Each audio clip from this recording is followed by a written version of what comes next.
Welcome to your personalized deep dive.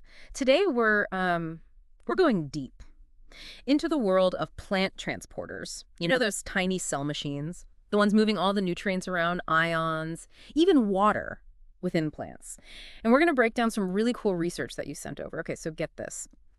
There's this research paper, right, from the Journal of Experimental Botany. And the title, I'm not even going to try to pronounce it, something about heterologous expression systems. Liberals. Yeah, exactly. Sounds super technical, right?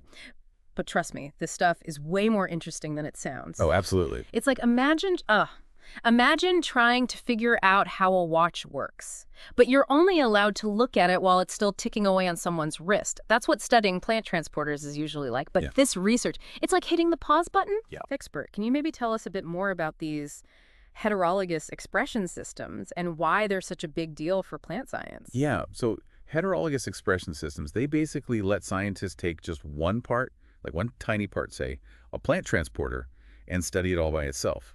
So they can take the transporter's genetic blueprint, stick it into a simpler cell, like yeast, and then watch what it does in this, like, really controlled environment.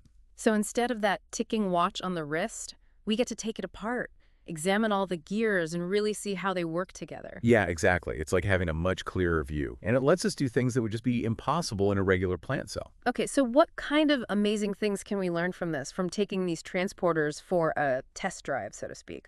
What are scientists finding out? Well, for one, it's giving us this whole new understanding of how plants function at, like, the most basic level. This research we're looking at, it digs into potassium channels. Yeah. These channels, they're like tiny gates that control the flow of potassium ions inside plant cells. And that's super important for how plants grow and develop. Okay, so potassium channels are important. Got it. But why even bother studying them in, like, yeast or frog cells? Why not just look at them straight in the plant? It's like, you know when you're trying to have a conversation at a rock concert? Yeah.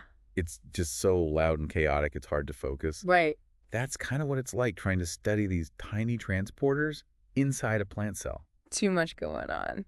There's just so much happening all at once. It's like a mosh pit in there. Exactly. So moving that potassium channel from the plant cell mosh pit to the yeast cell cafe gives scientists a way to actually see what's going on. Makes sense. Plus, in this quiet environment, they're able to manipulate things. Oh, really? Like this research paper actually showed how scientists use this technique with a very specific potassium channel called AKT1. AKT1. Is that like the Beyonce of potassium channels or something? What's the big deal with this one? Well, AKT1 is found in this model organism that plant scientists love called a Arabidopsis. Okay. And it turns out that this particular channel is really important in helping plants deal with things like drought stress. Interesting. So we're talking about a potassium channel that basically helps plants survive tough times. Okay. But I'm still a little fuzzy on something. Yeah. How do they actually know that AKT1 is involved with drought resistance just from studying it in yeast or frog cells? I mean, don't those organisms deal with drought totally differently than plants do?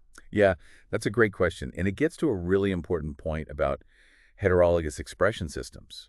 They're amazing tools, but scientists always have to make sure that what they're seeing in yeast or frog cells actually translates to how the transporter would work in a real plant, growing out in the world. So they have to double check their work, like making sure that how AKT1 acts in the yeast cell cafe is how it would really act in the plant mosh pit. Yeah, exactly. They do this by using a bunch of different techniques. For example, they might compare AKT1's behavior in the yeast or frog cells to how it behaves in an actual plant. Oh, so see if it matches up. Right. Yeah. And to actually track its activity, they'll use some really sophisticated imaging techniques.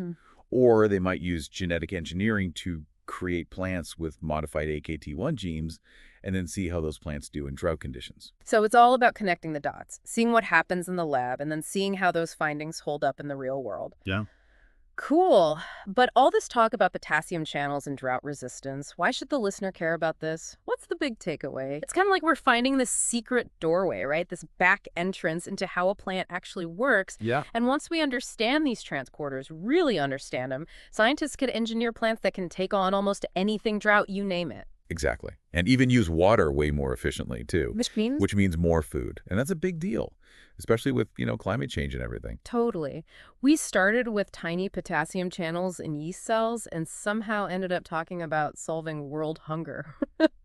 That's amazing. It all comes back to plants, doesn't it? I guess so. Yeah. All right, so as we're coming up for air on this deep dive, what's the one thing we should remember? It's like that saying, right? Big things come in small packages. These transporters might be tiny, but they are absolutely essential to how life works. And who knows? Maybe by cracking their code, we can tackle some pretty huge problems facing our planet. It's been awesome. We've explored plant cells, figured out how those tiny transporters work, and even imagined a future where we can use nature to build a better world. See you next time.